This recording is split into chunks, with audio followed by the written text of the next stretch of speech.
Good morning mga idol. Ito po, welcome back to FB. Magandang umaga sa inyo lahat mga idol.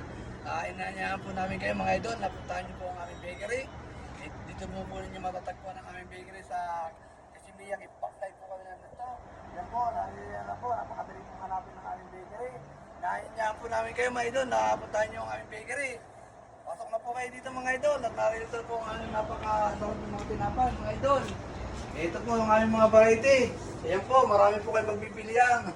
Saka po mga pagkain po. Ayan po, naririyan na po lahat ng mga pagkain dito. Saka po mga drink.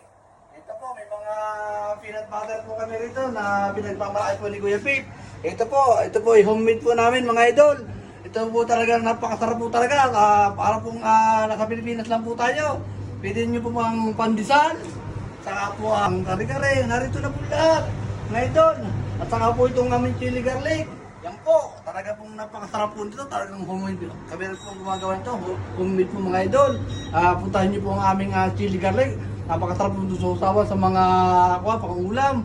Mga idol. Po ito, may mga peanut din po kami dyan. Mga peanut, mga biskuit. Yan po. Mga idol, inaanyahan po namin kayo mga idol na bisitahin niyo po ang aming bakery. Maraming po salamat sa mga followers po namin na walang sawang pagsuporta sa aming bakery. Sana po, huwag po kayo magsasawa at tangkilikin po natin ang sarili natin mga idol. Ayan po mga idol, napakarami po ng mga order namin. Yan po, kita niyo naman po mga order namin. Talaga pong, yan pong prueba, talaga pong gustong-gusto po nila ang tinapay ni Kuya Babe. Kaya po mga idol, ano pang inaantay ninyo? Huwag na kayo magpatupit pa mga idol. Arap na, punta na kayo Kuya Babe Bakery. Maraming po salamat mga idol. Salamat po.